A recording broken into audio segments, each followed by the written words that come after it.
राधे दोस्तों, कैसे हैं आप सब। मैं बिल्कुल ठीक हूँ। राधा का संसार में आप सभी का स्वागत है। दोस्तों, आ रहा है नवरात्रि। क्या नवरात्रि? चैत्र नवरात्रि, जिसका शुरुआत हो रहा है 19 मार्च को। चैत्र नवरात्रि का शुरुआत हो रहा है 19 मार्च को, चलेगा 27 मार्च रामनवमी तक। तो इस नवरात्रि में कब का माने विधि क्या है, इसका शुभ मुहूर्त क्या है, कलश स्थापन कैसे करेंगे, कलश स्थापन का मंत्र क्या है, अगर आप कलश स्थापन ना करते हैं तो पूजा आपको कौन विधि से करना है, व्रत में आपको क्या क्या खाना है, क्या क्या उपकरण रखना है, नवरात्रि के 9 दिनों में कौन कौन देवी का पूजन होगा, कौन सा देवी का किस दिन पूजन होगा और क्या मंत्र से पूजन होगा, कौन देवी को क्या भोग पसंद है और भोग में उनको क्या क्या हम लगाए, किस दिन उपवास में क्या क्या ग्रहण करें, माने क्या क्या खाए, और कौन विधि से नियम करे, पूजा का शुभ मुहूर्त क्या क्या है, कौन कौन दिन। तो इसके विषय में मेरा आज ये वीडियो है, जो है चैत्र नवरात्रि स्पेशल। चैत्र नवरात्रि का शुरुआत हो रहा है 19 मार्च को। चैत्र नवरात्रि का जो शुरुआत हो रहा है 19 मार्च को, और 19 मार्च को जो शुरुआत है उसका सुबह का टाइम है 6:52 से 10:10 तक, जो है अभिजीत मुहूर्त, जिस दिन होगा कलश स्थापना। तो अभिजीत मुहूर्त को सबसे अच्छा मुहूर्त माना जाता है, इसलिए कलश स्थापन करना अगर आपको है चैत्र नवरात्रि का, तो आपको चैत्र नवरात्रि का कलश स्थापन करने के लिए 19 मार्च 2026 जो सबसे शुभ मुहूर्त है वो है सुबह 6:52 से लेके 10:10 तक। फिर एक बार बताते हैं, 19 मार्च 2026 दिन है गुरुवार। कलश स्थापन का शुभ समय है 6:52 से 10:10 तक, और एक भी शुभ मुहूर्त है जो मुहूर्त रहेगा 11:47 से 12:36 तक, अभिजीत मुहूर्त का समय। तो अभिजीत मुहूर्त का समय जो है 6:52 से 10:10 तक, 11:47 से 12:36 तक। तो इस समय में आप कलश स्थापन करके माता का पूजा का शुरुआत कर सकते हैं। माता का पूजा का शुरुआत करना है आपको 19 मार्च को, जो चलेगा रामनवमी 27 मार्च शुक्रवार दिन तक। तो हम लोग का 9 दिन में माँ का हम लोग पूजन करते हैं 9 रूपों का। तो क्या क्या है माँ का ये 9 रूप, हम लोग कैसे पूजन करेंगे, कलश स्थापन का मंत्र क्या है, इसके बताते हैं आगे। बिना स्किप के वीडियो को देखते रहिएगा, और चैनल में नए हैं तो सब्सक्राइब कर लीजिएगा। 9 दिनों में माता का जो 9 देवी का पूजा होता है, जिसको हम लोग नवदुर्गा बोलते हैं, वो नवदुर्गा क्या क्या है? शैलपुत्री, ब्रह्मचारिणी, चंद्रघंटा, कुष्मांडा, स्कंद माता, कात्यायनी, कालरात्रि, महागौरी और सिद्धिदात्री। तो पूजा किस दिन होगा, किस देवी का? देखिए, शैलपुत्री का पूजा होगा 19 मार्च, ब्रह्मचारिणी 20 मार्च, चंद्रघंटा 21 मार्च, कुष्मांडा 22 मार्च, स्कंद माता 23 मार्च, कात्यायनी 24 मार्च, कालरात्रि 25 मार्च, महागौरी 26 मार्च, सिद्धिदात्री 27 मार्च। तो ये 9 देवी का 9 दिनों में पूजा करना होगा। सबसे पूजा होगा क्या? शैलपुत्री, जो होगा हम लोग को 19 मार्च को कलश स्थापना के साथ। तो बताते हैं, कलश स्थापना करने के लिए या पूजन शुरू करने के लिए आपको कौन कौन सा सामग्री लगेगा, और आप कलश स्थापना का मंत्र क्या बोल सकते हैं। प्रथम दिन पूजा करने के लिए आपको जल्दी स्नान करना है ब्रह्म मुहूर्त में, और स्नान से पहले अपना घर का साफ सफाई कर लीजिए, पूजा रूम का तैयार कर लीजिए, और आप क्या कीजिए, सामान जो लगेगा, वो जो पूजा सामग्री है उसका आप व्यवस्था पहले से करके रखिए। तो पूजा सामग्री क्या क्या है? कलश स्थापन करने के लिए आपको चाहिए, आप क्रम से लिख लीजिएगा, मिट्टी का कलश या तांबे का कलश। 2 नंबर है साफ मिट्टी, जौ, आम के पत्ते, नारियल, लाल कपड़ा, मौली या कलावा, रोली, हल्दी, अक्षत, गंगाजल, पान के पत्ते, सुपारी, लौंग, इलायची, दूर्वा घास, फूल और माला, अगरबत्ती, धूप, दीपक, घी या तेल का दीपक, और पंचमेवा, मिठाई, माता की तस्वीर या माता की मूर्ति। कलश के अंदर डालने के लिए कुछ चीज का जरूरत होता है, वो होता है गंगाजल, सुपारी, अक्षत, सिक्का, हल्दी की गांठ, दूर्वा। तो ये सब चाहिए। फिर ऊपर आम का पत्ता लगाकर नारियल भी रखा रखा जाता है। स्थापना के साथ साथ क्या करते हैं, मिट्टी के थाली में जौ बोते हैं। हम लोग स्थापना जो करते हैं, कलश स्थापन करने का क्या नियम है, पहले आपको आपका घर में अगर साफ है तो एक बेदी बना लीजिए, या तो आप एक मिट्टी का बर्तन भी ले सकते हैं। उसमें आप अच्छा से मिट्टी रखिए और उसमें फिर मिट्टी को थोड़ा गीला कर दीजिए, उसमें जौ बोना होता है। वही जौ जो है अंकुरित होता है और उतना बड़ा बड़ा हो जाए, जितना जिसका जौ हरा भरा रहता है, बोलता है माता उसका पूजा से उतना प्रसन्न होते हैं और उसका पूजा माता ग्रहण करते हैं।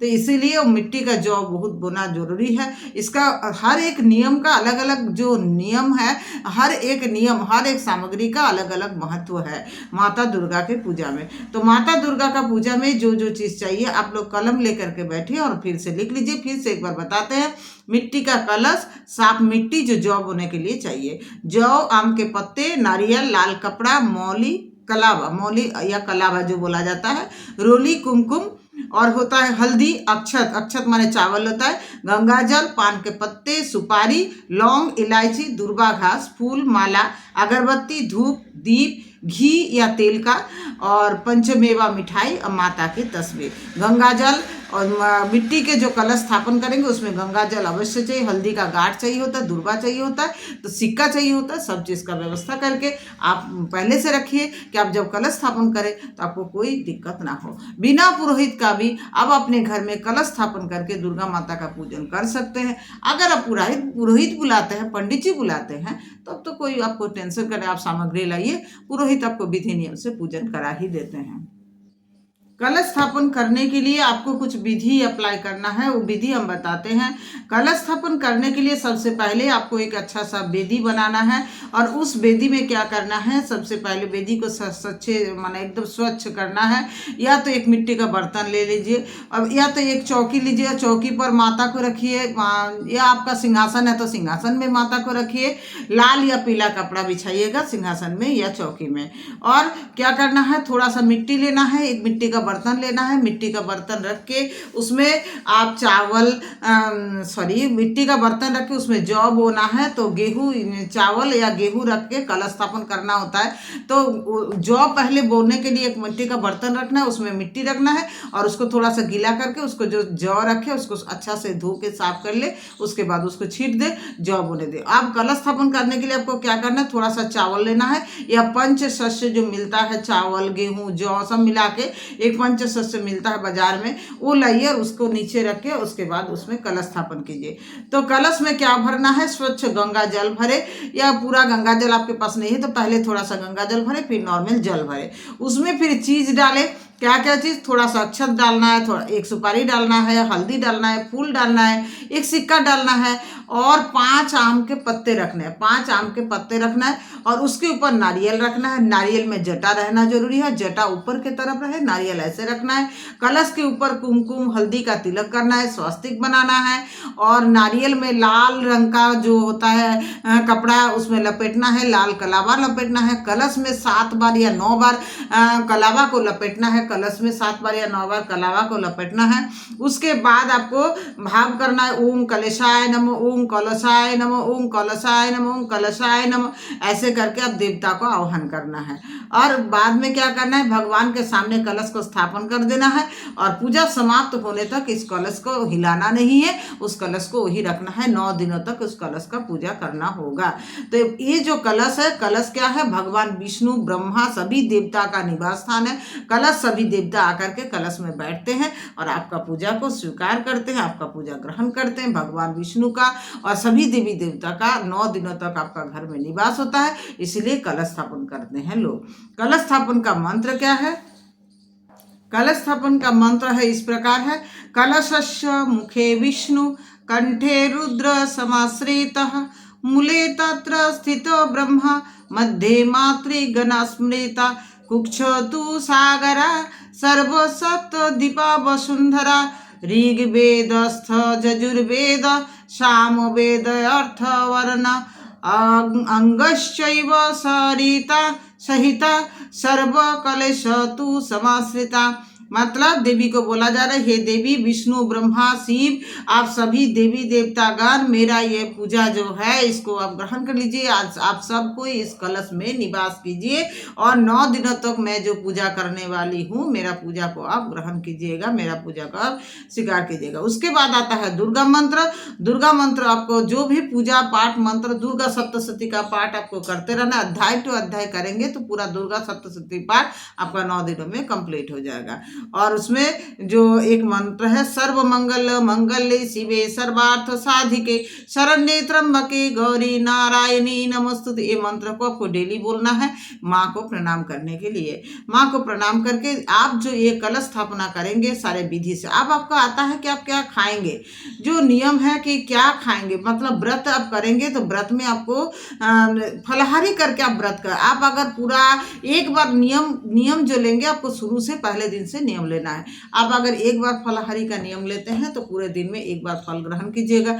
आप 2 बार 3 बार 4 बार भी फल ग्रहण करके व्रत कर सकते हैं। इस व्रत में ऐसा कठिन नियम नहीं करते हैं लोग 2 बार 3 बार, कोई तो एक बार भोजन भी ग्रहण करते हैं, सात्विक भोजन सेंधा नमक से डाल के जो है मैंने आटा का बना के या दलिया बना के एक बार भोजन सात्विक भोजन जो है ग्रहण करते हैं। तो एक बार भोजन ग्रहण करके बाकी फलाहारी ग्रहण करके भी आप व्रत कर सकते हैं। लेकिन व्रत के दिन आपका घर में कोई भी तामसिक आहार नहीं बनना चाहिए। आपके घर के कोई भी सदस्य तामसिक आहार ग्रहण नहीं करना चाहिए। आपका घर में लहसुन प्याज तक भी नहीं बनना चाहिए। और आपको जो है गृह कलेश नहीं करना है, आपका भाव को शुद्ध रखना है। आपको ज़्यादा से ज़्यादा घर में भजन सुनना है, माता दुर्गा का भजन सुनिए, भागवत कथा सुनिए, दुर्गा सप्तशती का पाठ सुनिए और ज़्यादा से ज़्यादा मंत्र जप कीजिए। घर में धूप धूना आरती टाइम टू टाइम होना चाहिए। घर को सुगंधित रखने के लिए इत्र का व्यवहार कीजिए और फूल माला माता को अर्पण कीजिए, सुगंधित फूल माला माता को अर्पण कीजिए। घर का माहौल जो है एक पॉजिटिविटी से भर के रखिएगा। तो ये है माता दुर्गा चैत्र नवरात्रि का पहला दिन और वो है शैलपुत्री, माता शैलपुत्री का पूजन। अब बताते हैं कि माता कलश स्थापन का भी तो आपको हम बता दिए। आप माता शैलपुत्री का पूजन करेंगे, आह्वान करेंगे उस दिन। तो माता शैलपुत्री का पूजन का है एक विशेष मंत्र, उस मंत्र बोल के आप कलश स्थापन कर लिए, फिर माता शैलपुत्री का पूजन का मंत्र बोलिएगा।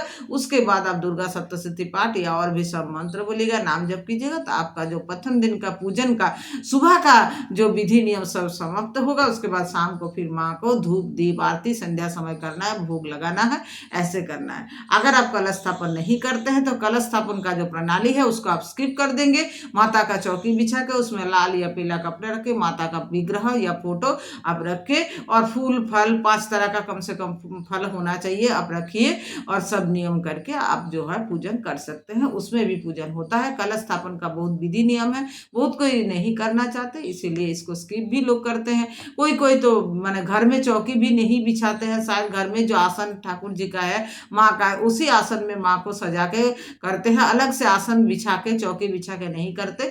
घर अगर आपका अगल बगल में कोई पंडाल कोई मंदिर में भी इस पूजा हो रहा है तो आप मंदिर में भी जाकर के पुष्पांजलि पूजा अर्पण और धूप दीप अर्पण सब नियम से मंदिर में जाके भी आप कर सकते हैं। तो आइए बताते हैं माता शैलपुत्री का जो है पुष्पांजलि मंत्र क्या है।